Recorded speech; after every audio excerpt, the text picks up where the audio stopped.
Hi and welcome to tutorial for Estonian braid knitting from Imagine Landscapes Designs. The Estonian braid is less popular, less commonly known than the Latvian braid, but I really like it. It is a 2-round or 2-row if you knit it flat, lateral braid. So you'll be knitting upwards, but you produce a band of knitting that kind of pops off your work in a really awesome way. And the way that it looks braided is this and this sort of look like a little bit of an arrow going across your work, giving a little bit of a braided look this ways.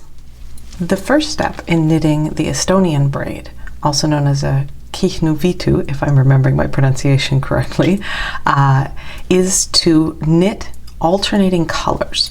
Now I've already started here, so we didn't have to watch me knit all the way around. And you can see I'm knit one with the navy, one with the gray, alternating across. Now if this is your first time knitting with more than one yarn, I'm going to show a couple of different options, but I want you to know that because this is only a 2-round pattern, or 2-row pattern if you knit it flat, you can 100% do this and don't need to be worried about your technique so much. So the first thing I'm going to do is I'm going to show you the easy way, which is to pick up the yarn however you usually pick up the yarn. I'm continental, so I'm going to pick it up like this. Knit one, drop that yarn, pick up the next yarn, drop that yarn, pick up the next one. If you are an English knitter, that would look more like pick up the yarn. Oh, I need the gray. Where are you, gray? Knit, drop, pick up. Where are we? Nope, that's the tail. That's what that felt so funny. Let's get that again. Pick up the navy, knit. So it really doesn't matter whether you're using continental or however you knit, as long as you're alternating colors. Now, another option is to hold one in each hand. You don't need to worry about anything like color dominance here because we want to balance. So if you've heard about color dominance in the past, just don't give it too much thought. So you could knit one with each technique if you want. Another option is to simply hold them both in the same hand.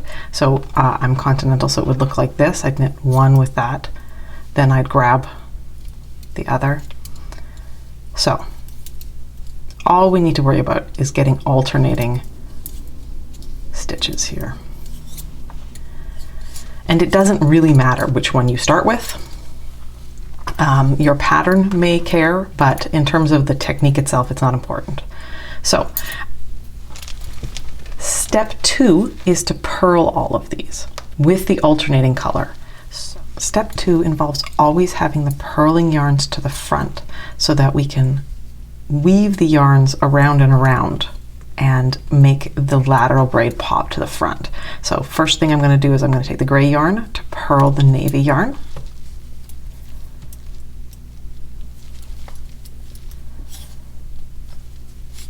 Then I'm going to drop that.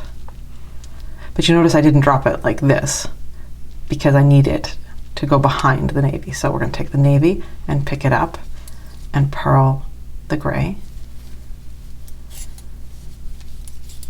And then we're going to drop that. We're going to pick up the navy or the gray and purl the navy.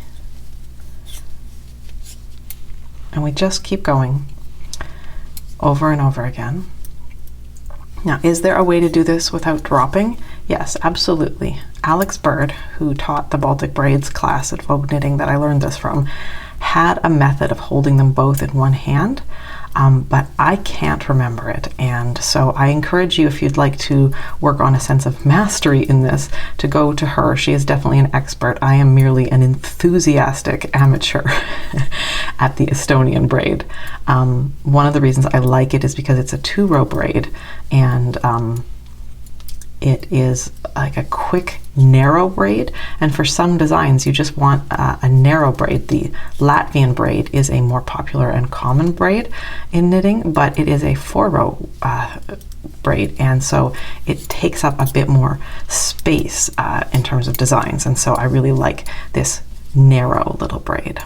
The end of that second round, you simply bring the yarns back to the back, and whichever one you're going to continue on working with, you continue with that, and with the other one you would just cut that off and have a tail and either knit it in. I've got a video for that on my channel, or you could weave it in later, and then you just keep knitting.